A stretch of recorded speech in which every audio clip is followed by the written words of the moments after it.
Now tuned into the greatest. The Run with Manny Wilson podcast. The Run with Manny Wilson podcast. The best sports podcast there is. Yes, sir. What's up, everybody? Welcome back to The Run with me, Manny Wilson, all the way from Detroit to Chicago to your speakers and headphones. I appreciate you tuning in to the first interactive sports podcast, a community that makes sure your voice is heard. So if you hear something you agree with, you disagree with, you like or you dislike, go ahead, shoot me a quick take, 219-413-9405. And of course, we'll play your take back on our next episode. And speaking of episodes, shout out to SeatGeek for sponsoring this episode.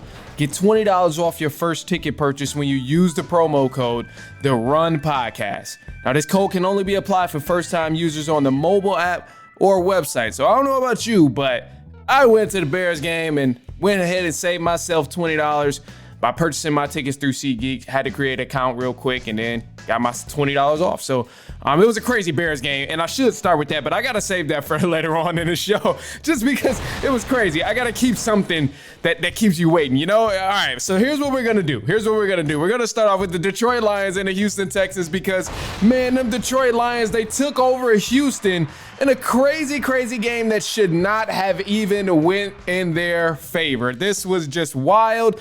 And honestly, let's be brutally honest for a second because let's call it for what it is. The game was very, very, very sloppy coming from a team who we claimed is the best team in the NFL. Earlier on last week, we said the Lions are indubitably the best team in the league. They have the best offensive line. We were giving them very, very high praise, which is deserved, and we've seen how they rallied up together and ended up finishing the game. But, bro, there's some things that just should not have happened, and that is just extremely unacceptable.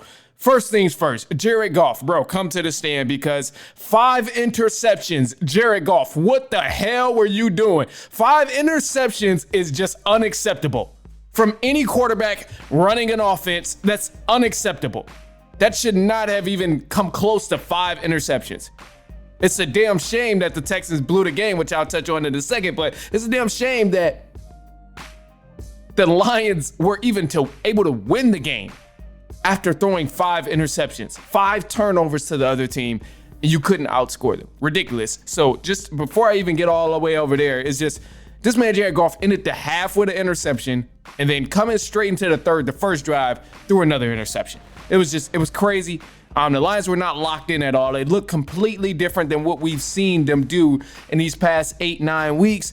The offense couldn't really flow. The run game was not happening at all. And this was a defense who've also been having some struggles. I mean, the defense from the Texans is 226, I'm sorry. They've allowed 226 points so far this season, and they're 22nd in the league in points allowed on the defensive end. So this is a defense that's not terrific. They're not excellent. They're not great. This is no defense where, they're expected to shut you down. But that's what they did. So it was good. It was great to watch the football on the Texans end, watching them play defense and watching them lock in. But above all, from the Lions, they couldn't figure it out. Run game was not there.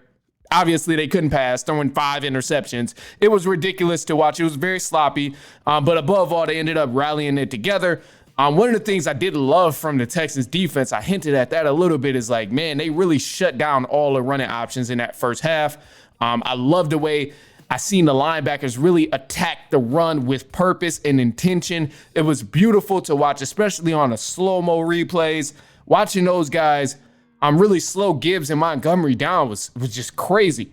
One of the things I noticed is they kind of shut out all the motion from that outside run. Like, they was not having it. They sealed off the edge every time, tried to force Gibbs to cut back in, and they were pretty successful at doing that because anytime Gibbs tried to cut back in, the gap was filled. And it wasn't that the Lions weren't blocking. It was just, man, it was just great defense. They were swarmed.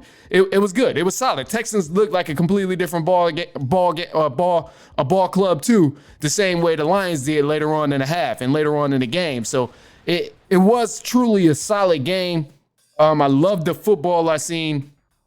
Jared Goff did have a touchdown pass where he locked in. He was able to get his team downfield, but It was not a game. It was an ugly game that they ended up pulling away. And for the Texans, bro, you should be ashamed of yourself. You should be ashamed of yourself for blowing a 16-point lead, and allowing the Lions to actually rally back and win. There's no excuse for anything that was going on where you blew a 16-point lead. The offense clicked early on. They were solid. You scored 23 points in the first half and 0 points in the second half. Texans, what the hell is going on? CJ Stroud had a crucial interception, and this interception really did hurt the Texans. I felt like this was the game deciding factor here, and it really did change the course of the game when he threw an interception in the end zone, because that was a touchdown pass. And if CJ Stroud completed that pass to his receiver, we could have been looking at a completely different ball game. And I'm sure that would have set off the momentum in ways where even the Lions couldn't rally back and win that.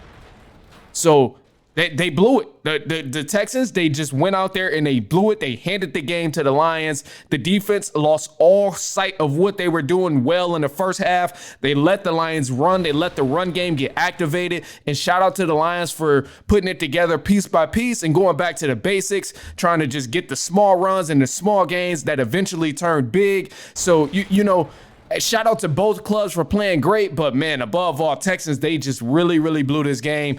And this is one they're going to wish they had back. But man, they got some injuries themselves.